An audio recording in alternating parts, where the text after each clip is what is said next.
नमस्ते दोस्तों, मैं मुदित ललवानी आपका इंपोर्ट एक्सपोर्ट चैनल में स्वागत करता हूं। यहाँ पर हम आपको बैंकिंग टर्म्स बताते हैं बहुत ही सरल तरीके से। तो आज का वीडियो है हमारा आर्टिकल 12 के बारे में, विच इज नॉमिनेशन। हमने अपने पिछले वीडियो में सारे बैंक्स के बारे में पढ़ा था, एक एक करके हमने सब बैंक्स के बारे में आपको बताया था। उसी में से एक था नॉमिनेटेड बैंक। तो मैं आपको एक क्विक प्रीव्यू वापस दे देता हूं ताकि आप जो हमने बोला था पिछले वीडियोस में वो फिर से आप रिकैप कर लें। तो उसको एक चार्ट के थ्रू समझेंगे। सेल्स कॉन्ट्रैक्ट होता है इंपोर्टर और एक्सपोर्टर के बीच में। इंपोर्टर माल खरीदता है, एक्सपोर्टर माल बेचता है। तो सबसे पहला पॉइंट है सेल्स कॉन्ट्रैक्ट होता है उनके बीच में। सेकंड पॉइंट होता है नेगोशिएबल एलसी एप्लीकेशन। एप्लीकेशन लगाता है इंपोर्टर इशूइंग बैंक पे।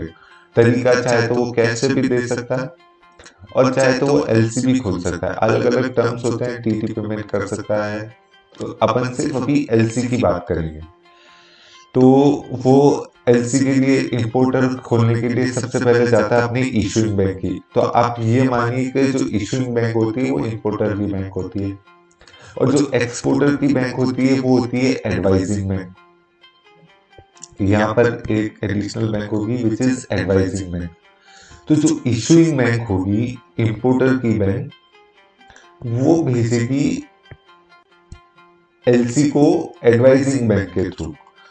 एडवाइजिंग बैंक उसको एडवाइस करेगी एक्सपोर्टर को, हाँ ये एलसी आई है, उसको वैलिडेट करेगी। एडवाइजिंग बैंक का वो काम होता है। फिर एक्सपोर्टर के पास जाएगी वो एलसी। एक्सपोर्टर उसमें कुछ अमेंडमेंट या चेंज करवाना चाहेगा तो वो चेंज करवाएगा। पर ये चीज ध्यान रखिए, कुछ चेंज करवाना हो तो उसमें सबकी सहमति लगती है। इंपोर्टर की भी सहमति लगेगी, एक्सपोर्टर की भी सहमति लगेगी, इशूइंग बैंक की भी सहमति लगेगी, एडवाइजिंग बैंक की भी सहमति लगेगी। तो जो जो पार्टी उसमें इन्वॉल्व है सबकी उसकी सहमति लगेगी। फिर आता है इंपोर्टर जब माल अपना वेसल में डाल देता है, बिल ऑफ लेडिंग बन जाती है। बिल ऑफ लेडिंग के बारे में अगले वीडियो में बताएंगे। आप ये समझ लीजिए एक ये तरह का ट्रांसपोर्ट डॉक्यूमेंट होता है। तो जब बिल ऑफ लेडिंग सब डॉक्यूमेंट्स रेडी हो जाते हैं तो वो अपने सारे डॉक्यूमेंट्स को लेकर नेगोशिएटिंग बैंक के पास जाता है कि ये रहे सारे डॉक्यूमेंट, ये एलसी के बराबर है। मतलब जो एलसी के अंदर लिखा हुआ था point A, point B, point C, जो जो डॉक्यूमेंट्स मांगे गए थे सारे डॉक्यूमेंट अगर सही है वो लेके नेगोशिएटिंग बैंक के पास जाएगा और नेगोशिएटिंग बैंक उसको लेके आगे इशूइंग बैंक को दे देगी। तो ये एक तरह का प्रोसेस होता है। अब इसमें कंफर्मिंग बैंक भी आती है, वो यहाँ पर आ सकती है। तो अगर एक्सपोर्टर को इंपोर्टर की बैंक पे भरोसा नहीं हो, वो कहता नहीं यार ये नाइजीरिया की बैंक है, ये कोई छोटी कंट्री की बैंक है, ये कोई एक्सवाइजेड कोई ऐसी कंट्री की बैंक है जिसको एक्सपोर्टर नहीं जानता, तो वो चाहता है कि नहीं मुझे तो अपने देश की ही बैंक चाहिए और वो कंफर्म करेगी तो मैं मानूंगा। तो इसमें कंफर्मिंग बैंक आ जाती है। ये मोस्टली एक्सपोर्टर की कंट्री की होती है। ये कंफर्मिंग बैंक का ये होता है कि हाँ मैं इशूइंग बैंक की तरह काम करूंगी और आप अगर डॉक्यूमेंट दे देंगे, कंप्लाई करेंगे तो आपको पैसा मैं दे दूंगी। तो ये कंफर्मिंग बैंक का काम होता है। और एक बार आती है रीइंबर्सिंग बैंक, उसका काम होता है पैसे देने का।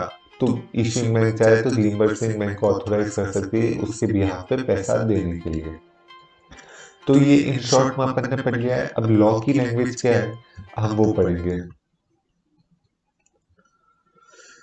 तो आर्टिकल 12 क्या कहता है नॉमिनेशन के लिए। Unless a nominated bank is the confirming bank, an authorization to honor or negotiate does not impose any obligation on that nominated bank to honor or negotiate, except when expressly agreed to by that nominated bank and so communicated to the beneficiary. अब ये क्या कहता है कि जो ये negotiating bank है, ये नॉमिनेटिंग बैंक है, एक्सपोर्टर डॉक्यूमेंट लेके इसी के पास जाता है कि ये लीजिए आप चेक करिए, लेकिन इसकी पैसे देने की कोई रिस्पॉन्सिबिलिटी नहीं है अनटिल एंड अनलेस ये खुद बता दे बेनिफिशियरी को, हाँ अनटिल एंड अनलेस ये खुद बोले कि हाँ कब मैं दूंगा, और ये एलसी के अंदर लिखा हुआ हो कि हाँ नेगो नॉमिनेटेड बैंक पे करेगा, और ये एक्सपोर्टर को और इंपोर्टर को और इश्यूइंग बैंक को सबको ये बता दिया गया। उसके अलावा नॉमिनेटिंग बैंक की कोई जिम्मेदारी नहीं होती है कि वो पैसे देने की, वो डॉक्यूमेंट्स आपसे लेगा, वो इश्यूइंग बैंक को आगे पास करेगा, इश्यूइंग बैंक उसको पैसे देगा और वो एक्सपोर्टर को वापस पे कर देगा, ये उसकी जिम्मेदारी होती है। अनटिल एंड अनलेस वो खुद एक्सप्रेसिवली ये बताए कि नहीं मैं जिम्मेदारी लेता हूँ, जो उसका चार्ज होगा वो ले ले। सेकंड पॉइंट क्या है? By nominating a bank to accept a draft or encourage deferred payment undertaking. An issuing bank authorizes that nominated bank to prepay or purchase a draft accepted or to defer payment undertaking incurred by that nominated bank. ये वही है, अगर issuing bank चाहता है तो वो request कर सकता है नेगोशिएटिंग बैंक को कि आप प्री पे कर दीजिए एक्सपोर्टर से, जैसे डॉक्यूमेंट आए अगर वो सही है डॉक्यूमेंट तो आप उनको प्री पे कर दीजिए, मैं आपको बाद में पे कर दूंगा। ये इशू में उसको बोल सकता है नॉमिनेटेड बैंक को। तीसरा पॉइंट आता है रिसिप्ट और examination and forwarding of document by a nominated bank that is not a confirming bank does not make that nominated bank liable to honor or negotiate, nor does it constitute honor to negotiation. आप समझे? Receipt और examination and forwarding of document, exporter document ले जाके देता है nominated bank को, nominated bank उसको check करता है कि हाँ ये कंप्लाई कर रहे हैं, पर वो इश्यूइंग बैंक को दे देता है। That is not a confirming, और वो कंफर्मिंग बैंक नहीं है, अभी तक कंफर्म वो नहीं कर रहा है कि हाँ वो पे करेगा या नहीं करेगा, या इश्यूइंग बैंक की जगह वो खुद आएगा या नहीं आएगा। तो अभी हम ये मान रहे हैं जो नॉमिनेटेड बैंक है वो कंफर्मिंग बैंक नहीं है। does not make that nominated bank liable to honor or negotiate, nor does it constitute honor or negotiation. तो अगर वो कंफर्मिंग बैंक नहीं है तो उसकी जिम्मेदारी नहीं है पे करने की, वो इशूइंग बैंक ही पे करेगा। तो उसकी जिम्मेदारी क्या है? डॉक्यूमेंट ले जाके इशूइंग बैंक को दे देना, बस ये जिम्मेदारी है।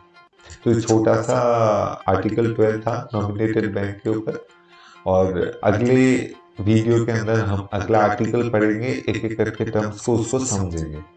होपफुली आपको ये जो मैं समझाना चाह रहा हूँ ये समझ आया होगा, और अगर समझ आया तो आप सब्सक्राइब कीजिए ताकि अगला वीडियो भी आप देख सकें। धन्यवाद।